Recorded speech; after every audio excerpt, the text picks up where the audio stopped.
नमस्कार दोस्तों, आपका मेरे YouTube चैनल में स्वागत है। आज हम अनुसूचित जाति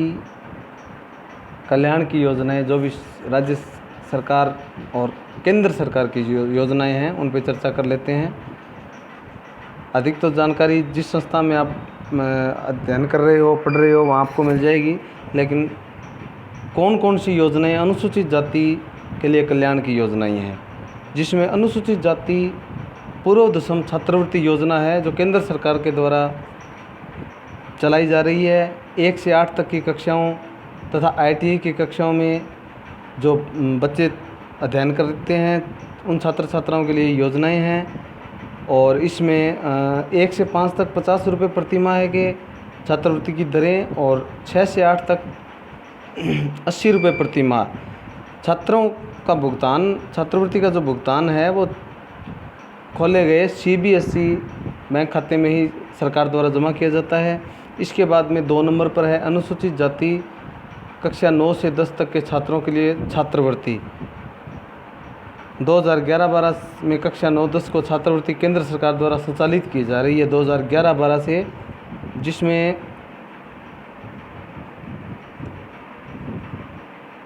जिसमें अभिभावक की जो आय है वो अधिकतम 2 लाख रुपए तक सभी स्रोतों से, जैसे खेती से या आप किसी फैक्ट्री में काम करते हैं तो सभी स्रोतों से उनकी आय 2 लाख रुपए तक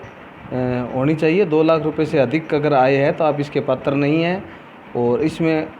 बैचलर को 750 रुपये और हॉस्टलर को 1000 रुपये वार्षिक दिए जाते हैं। और छात्रवृत्ति का भुगतान वैसे ही CBSE खाते में सरकार द्वारा किया जाता है। अनुसूचित जाति दशम छात्रवृत्ति की योजना है। इसमें उत्तराखंड राज्य का निवासी छात्र छात्रा जो राज्य से बाहर से संचालित मान्यता प्राप्त विश्वविद्यालय तकनीकी शिक्षा प्रबंधन अध्ययनरत हो और किसी अन्य प्रकार की छात्रवृत्ति उसको मिल नहीं रही हो और उसके माता पिता की जो आय है वो 2.5 लाख रुपये यानी 2,50,000 रुपये तक की अधिकतम होनी चाहिए, आप आवेदन कर सकते हो। उसके बाद में ये दरें दी हुई है कि जैसे औषधि डिपार्टमेंट में अगर आप पढ़ाई कर रहे हो तो हॉस्टलर को 1200 रुपये और जैसे एलोपैथिक भारतीय तथा अन्य मान्यता प्राप्त औषधि पद्धतियों, इंजीनियरिंग, प्रौद्योगिकी, कृषि, पशु चिकित्सा एवं संबंध विज्ञान, प्रबंधन, बिजनेस, वित्त, बिजनेस प्रशासन, कंप्यूटर विज्ञान, वाणिज्य, pilot science licence, helicopter pilot था, मल्टी इंजन रेंटिंग पाठ्यक्रम में डिग्री था, स्नातकोत्तर स्तरीय पाठ्यक्रम अगर आप अध्ययन कर रहे हो तो 1200 रुपये हॉस्टलर और 530 रुपये डेस्क स्कॉलर, जिसमें माता पिता की जो वार्षिक आय है वो 2.5 लाख रुपये से अधिक नहीं होनी चाहिए। और प्रवेश की तिथि से जो पाठ्यक्रम की अंतिम वर्ष की परीक्षा के माह तक पाठ्यक्रम के प्रथम वर्ष में प्रवेश माह की 20 तारीख के बाद हुआ तो अगले माह से छात्रवृत्ति, यानी 20 तारीख के बाद अगर प्रवेश लिया जाता है तो अगले माह से छात्रवृत्ति दी जाएगी। इसी प्रकार जैसे समूह नंबर 2 है उसमें समूह 1 में शामिल न किए गए व्यावसायिक एवं तकनीकी स्नातक एवं स्नातकोत्तर MPhil HD तथा पोस्ट डॉक्टरेट अनुसंधान की तारीख पाठ्यक्रम CA ICW CA आदि पाठ्यक्रम सभी स्नातकोत्तर स्तरीय डिप्लोमा है तो 820 रुपये और 530 रुपये से देय होगी। और स्नातक या इससे अधिक के डिग्री के सभी अन्य पाठ्यक्रम जो समूह है तथा 1-2 में शामिल नहीं है उनको 570 रुपये और 330 रुपये इस हिसाब से केंद्र सरकार द्वारा देय होगी। इसके बाद में अस्वस्थ पेशा समूह नंबर 4 समूह 2 या 3 में शामिल न किए गए 10 यानी 10+2 पद्धति से कक्षा 11 तथा 12 और इंटरमीडिएट परीक्षा जैसे ग्रेजुएशन करने से पूर्व के सभी 10 स्तरीय पाठ्यक्रम, ITI पाठ्यक्रम, अन्य व्यावसायिक पाठ्यक्रम यदि पाठ्यक्रम पढ़ाने के लिए न्यूनतम अपेक्षित अर्हता से कम तो उनको 380 रुपये और 230 रुपये का भुगतान किया जाएगा। अस्वस्थ पेशा जैसे चमड़ा उतारने वाला, चमड़ा कमाने, मेला उठाने वाले जो हैं उनके बच्चों के लिए केंद्र सरकार द्वारा एक अलग से छात्रवृत्ति योजनाएं संचालित है। इसमें 100% जो केंद्र द्वारा संचालित है और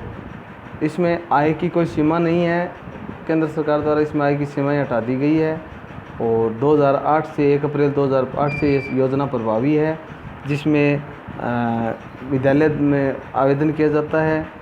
और छात्रवृत्ति की दरें हैं, जो आवासीय जो छात्र हैं जो कक्षा 3 से 10 तक हैं वो 700 रुपये प्रति माह है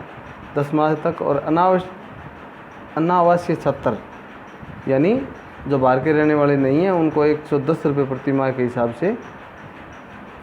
छात्रवृत्ति का भुगतान किया जाता है। इसके अतिरिक्त अनुसूचित जाति के छात्रों में मेरिट उच्चीकृत छात्रवृत्ति, यानी जो अनुसूचित जाति के छात्र छात्रा हैं वो मेरिट में आने पर एक केंद्र सरकार की जो छात्रवृत्ति स्कीम है उनमें इंजीनियरिंग हेतु, जैसे अनुसूचित जाति के मेवाड़ी किंतु सुविधा विहीन छात्र छात्राओं को मेडिकल और इंजीनियरिंग में प्रवेश हेतु प्रतियोगी परीक्षाओं में सफल होकर अनुसूचित जाति के लिए आरक्षित सीटों की पूर्ति हेतु कक्षा 9 से 12 तक 4 वर्ष रेड नियम कोचिंग प्रदान कर उनके शैक्षणिक अवरोधों को दूर करने के लिए जो योजना है वो केंद्र सरकार द्वारा संचालित है। और इसमें इस योजना का संचालन वर्तमान में जनपद पौड़ी में हो रहा है। योजना को उत्तराखंड के सभी जनपदों में संचालित किया जाने का प्रस्ताव है और ये केंद्र सरकार की जो योजना है ये उत्तराखंड नहीं पूरे भारत के सभी राज्यों में ये योजना है, जिसमें इसके अंतर्गत प्रति छात्र को 8,000 रुपये वार्षिकता प्रत्येक विद्यालय के प्रधानाचार्य एवं विशेषज्ञों को शिक्षण हेतु 7,000 रुपये वार्षिक देने का प्रावधान है। इसके अलावा स्वैच्छिक संगठनों द्वारा शिक्षा संबंधी कार्य तथा उन्हें दी जाने वाली आर्थिक सुविधाएं, ये भी अनुसूचित जाति के लिए केंद्र सरकार द्वारा जारी योजना है। अनुसूचित जाति के अभ्यर्थियों को सिविल राज्य सेवा में हेतु परीक्षा में पूर्व प्रशिक्षण के लिए जो कोचिंग करने वाले हैं उनको 750 रुपये और 1500 रुपये, बाहर के रहने वाले उनको 1500 रुपये इस योजना के अंतर्गत दिए। प्रदेश में अनुसूचित जाति के कल्याण हेतु राजकीय औद्योगिक संस्थानों का संचालन, इसमें भी अनुसूचित जाति और प्रदेश में अनुसूचित जाति के व्यक्तियों का शहरी क्षेत्रों में उद्योग स्थापित करने हेतु विभाग द्वारा औद्योगिक संस्थान संचालित है। इसमें 15 शेड 9 प्लांट और वो लीज पर दिए जाने का भी प्रावधान है। अनुसूचित जाति अनुसूचित जनजाति अधिकार संरक्षण अधिनियम, अनुसूचित जाति हेतु ITI की स्थापना और आश्रम पद्धति विद्यालयों का संचालन किया जा रहा है, जिसमें प्रदेश में अनुसूचित जातियों के बालकों के शैक्षणिक विस्तार के लिए समाज कल्याण विभाग द्वारा आश्रम पद्धति विभाग की स्थापना की गई है। इन विद्यालयों में अनुसूचित जाति को ऐसे परिवार जो अपने बच्चों की न्यूनतम आवश्यकता की पूर्ति नहीं कर पाते हैं, अतः निर्धन है, बच्चों को प्रवेश मिलता है। इन विद्यालयों में प्रवेश चित बच्चे निःशुल्क शिक्षा, आवास, वस्त्र आदि सब कुछ निःशुल्क है यहाँ। और इस प्रकार के जो विद्यालय हैं उनमें सुविधाएं दी जा रही है। इसके अलावा अनुसूचित जाति छात्राओं हेतु छात्रावास की भी सुविधाएं हैं, जिसमें अनुसूचित जाति के छात्र छात्राओं को अपने घरों से दूर शिक्षा ग्रहण करने हेतु आवासीय सुविधा एवं भोजन व्यवस्था उपलब्ध कराने के लिए वर्तमान में उत्तराखंड के अंदर 15 छात्रावास संचालित है। इसी तरह हर राज्य में छात्रावास की सुविधा भी अनुसूचित जाति के बच्चों को के लिए की जाती है। अनुसूचित जाति के सभी व्यक्तियों को पुत्री की शादी में जो 13-14 से 50,000 की सहायता दी जा रही है। अनुसूचित जाति बहुल्य क्षेत्रों में अद्यतन सुविधाओं का विकास भी। और अटल आवास योजना, ये एक अटल आवास योजना है जिसमें ग्रामीण क्षेत्र में निवासरत अनुसूचित जाति के निर्धन एवं BPL चयनित परिवार जिन्हें सरकार द्वारा संचालित किसी भी आवास योजना में आवास निर्माण हेतु धनराशि प्राप्त नहीं हुई है तथा परिवार का आवास विहीन है, तो ऐसे यानी जिसको धनराशि नहीं मिली है और जिसके आवास नहीं है, तो ऐसे परिवारों को आवास उपलब्ध कराने हेतु अटल आवास योजना का क्रियान्वयन भी किया जा रहा है, जिसके अंतर्गत अनुसूचित जाति के आवासहीन परिवारों के नाम पर ग्रामीण क्षेत्र में आवास निर्माण हेतु निजी भूमि उपलब्ध होनी चाहिए और चयनित होना चाहिए। वार्षिक आय 32,000 तक होनी चाहिए, इससे ज़्यादा नहीं होनी चाहिए। आवास कम से कम 20 वर्ग मीटर क्षेत्रफल के साथ शौचालय का निर्माण अनिवार्य होना चाहिए। मकान बनाए जाने हेतु पर्वतीय क्षेत्र में 38,500 तथा मैदानी क्षेत्र में 35,000 रुपये की राशि राज्य सरकार द्वारा दी जाती है। इस प्रकार से ये छात्रवृत्ति अनुसूचित जाति के लिए छात्रवृत्ति की योजना, आवास की योजना मैं भारत सरकार के सभी राज्यों की सभी विभागों की, जैसे मनरेगा, प्रधानमंत्री आवास, पशुपालन, कृषि, स्वास्थ्य, मछली पालन, प्रधानमंत्री किसान सम्मान निधि योजना की लेटेस्ट अपडेट इस चैनल पर डालता रहता हूं। अगर आप भी अनुसूचित जाति समुदाय से हैं, आपके बच्चे पढ़ रहे हैं या उत्तराखंड में या केंद्र सरकार द्वारा जो योजनाएं सभी राज्यों में चलाई जा रही है, उसके बारे में जो भी लेटेस्ट अपडेट केंद्र सरकार द्वारा या राज्य सरकारों द्वारा जो जारी की जाती है, वो लेटेस्ट अपडेट मैं इस चैनल पर डालता रहता हूं। तो अगर आप अनुसूचित जाति से हैं, बच्चों की छात्रवृत्ति या आपको दी जाने वाली सरकारों द्वारा अन्य सुविधाएं की लेटेस्ट अपडेट आपके पास पहुंचे, तो आप इस चैनल को लाइक करें, सब्सक्राइब कर लें, जिससे जो भी अनुसूचित जाति से संबंधित जो भी लेटेस्ट अपडेट है वो आपके पास पहुंच सके। धन्यवाद।